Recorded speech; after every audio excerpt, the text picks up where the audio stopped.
এইডসের ঝুঁকিতে যশোর জেলাটিতে শিক্ষার্থীদের মধ্যে আশঙ্কাজনক হারে বাড়ছে এইচআইভির সংক্রমণ।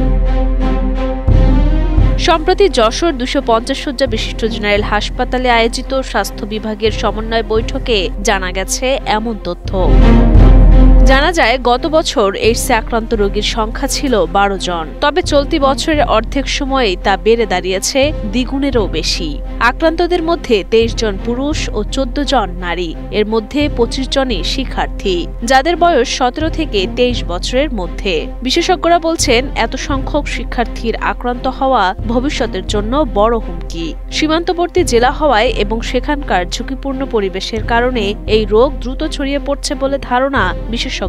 যশোর এআরটি সেন্টারে আমরা গত ৬ মাসের হিসাবে জানুয়ারি থেকে জুলাই পর্যন্ত আমরা টেস্ট করেছি মোট ৩,৯১৭ জনের, এবং তার মধ্যে আমরা পজিটিভ পেশেন্ট পেয়েছি ৩৭ জন, যেটা গত বছর মানে ২০২৪ সালে পুরো বছরটার তুলনায় অনেক বেশি। কারণ আমরা গত বছরে আমরা টেস্ট করেছিলাম ৪,১০২ জন এবং আমরা পজিটিভ পেয়েছিলাম ২৫ জন।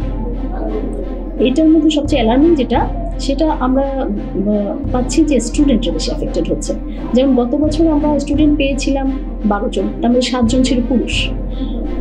এই বছর আমরা জুলাই পর্যন্ত যেই হিসাবটা দেখালাম আপনাদের, তার মধ্যে এই ২৫ জন স্টুডেন্ট আমরা অলরেডি পেয়ে গেছি, তার মধ্যে ১৩ জন পুরুষ। যশোর ২৫০ শয্যা বিশিষ্ট জেনারেল হাসপাতালে আয়োজিত স্বাস্থ্য বিভাগের সমন্বয় বৈঠকে জানানো হয়, চলতি বছরের প্রথম ৬ মাসে জেলায় ৩৭ জন নতুন রোগী শনাক্ত হয়েছে। বৈঠকে ঝুঁকিপূর্ণ জনগোষ্ঠীকে প্রতিরোধমূলক সেবা প্রদান, চিকিৎসা সহজলভ্য করা এবং প্রয়োজনীয় ওষুধ সরবরাহ নিশ্চিত করার সিদ্ধান্ত নেওয়া হয়। আমাদের প্রবলেম একটা হয়ে থাকে যে এরকম লক্ষণ দেখলে রোগীদেরকে বললে রোগীরা অনেক সময় এইচআইভি টেস্টটা আসলে করতে চায় না। এটা আমাদের জন্য আসলে একটা সমস্যা তৈরি করে থাকে। সেই হিসাবে টেস্ট সংখ্যা আমাদের বেড়েছে, আর স্টুডেন্ট বাড়ছে। এটা একটা প্রবলেম হতে পারে যে আমাদের এখন সমাজ ব্যবস্থায় বেশ কিছুটা চেঞ্জ এসেছে।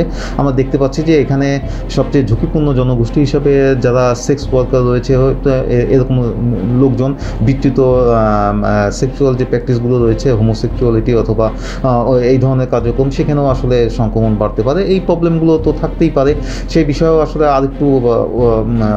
আরেকটু অনুসন্ধানের প্রয়োজন আছে। আর আমাদের সদর হাসপাতালে এই পর্যন্ত ২২০ জন এন্টাইটেল রোগী চিকিৎসা নিয়ে থাকে। আমাদের চিকিৎসা দেওয়ার লজিস্টিক যেগুলো আছে, অ্যান্টিরেট্রোভাইরাল যে ওষুধ, সেগুলো কিন্তু আছে, লাগলে সরকার আমাদেরকে দিবে, আমরা চিকিৎসা দিতে থাকবো।